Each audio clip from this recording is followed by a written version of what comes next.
আমাদের ইসলামে যত এবাদত আছে, এই এবাদতগুলো সাধারণত দুই প্রকার। একটা হলো ইবাদতে জিসমানি, আরেকটা হলো ইবাদতে মালি। ইবাদতে জিসমানি বলা হয় ওই সকল এবাদতকে যেগুলো করতে আমাদের শারীরিক শক্তি খরচ হয়। যেমন নামাজ, রোজা। নামাজ পড়তে আমাদের শারীরিক শক্তি ব্যয় করতে হয়, উঠা বসা করতে হয়, সিজদা করতে হয়, রুকু করতে হয়।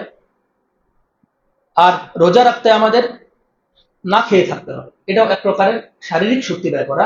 যত ঝড় ঝাপটা আসে সব আমাদের শরীরের উপর দিয়ে যায়। আরেক প্রকারের ইবাদত হলো যাকাত, যেটা করতে আমাদের আর্থিক শক্তি খরচ হয়, অর্থ খরচ হয়, অর্থ ব্যয় করতে হয়। তাহলে দান সদকা, যাকাত ইত্যাদি ক্ষেত্রে আমাদের আর্থিক শক্তি ব্যয় করতে হয়, অর্থ ব্যয় করতে হয়। আর নামাজ রোজার ক্ষেত্রে আমাদের শারীরিক শক্তি ব্যয় করতে হয়। তবে এমন একটা আবাদত আছে যে আবাদতে উভয় প্রকারের সক্ষমতা, শারীরিক ও আর্থিক, জিসমানি মালি, বাদানি মালি, অর্থাৎ সম্পদও খরচ করতে হয়, শরীরের শক্তিও খরচ করতে হয়। উভয় দিক দিয়ে যেটা কম্বাইন্ড, সেটা হলো কি? হজ। কারণ হজ করতে যেমন আমাদের শারীরিক শক্তি খরচ হয়, আমাদের তওয়াফ করতে হয়, সফা মারওয়া সাই করতে হয়, বিভিন্ন জায়গায় যেতে হয়, ট্রাভেল করতে হয়, এমনই ভাবে আমাদের টাকাও খরচ হয়। বাংলাদেশ থেকে সৌদি আরব যাওয়ার টাকা, এখন বিমান ভাড়া, আগে হয়তো অন্যরকম পদ্ধতি ছিল, কখনো জাহাজে যেত মানুষ, তখন জাহাজের ভাড়া।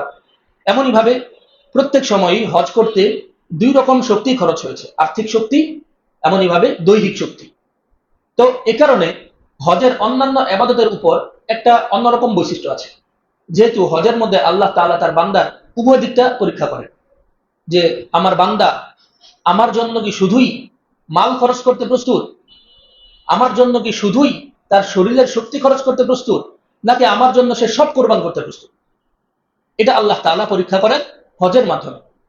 এই জন্য হজের অন্যান্য ইবাদতের উপর একটা বৈশিষ্ট্য আছে।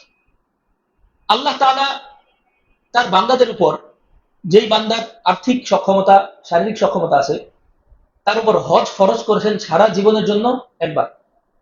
এটার মধ্যেও আছে একটা বড় হিকমত, একটা রহস্য। কি?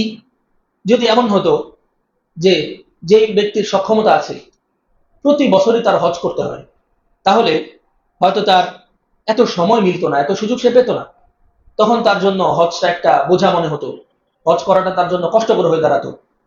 অথবা তার মনে হতো প্রতি বছর 7-8 লাখ টাকা খরচ করা কতটা কঠিন ব্যাপার, আবার 2 মাস 1.5 মাসের জন্য সময় ব্যয় করাও কঠিন ব্যাপার। আল্লাহ তাআলা কি বললেন? বান্দার উপর হজ ফরজ করলেন মাত্র একবার। অতএব যখনই কোনো বান্দার কাছে ওই হজের টাকা সমপরিমাণ টাকাটা আসে, তখন বান্দার হৃদয় উতলা হয়ে ওঠে, আমি কখন হজ করতে যাব।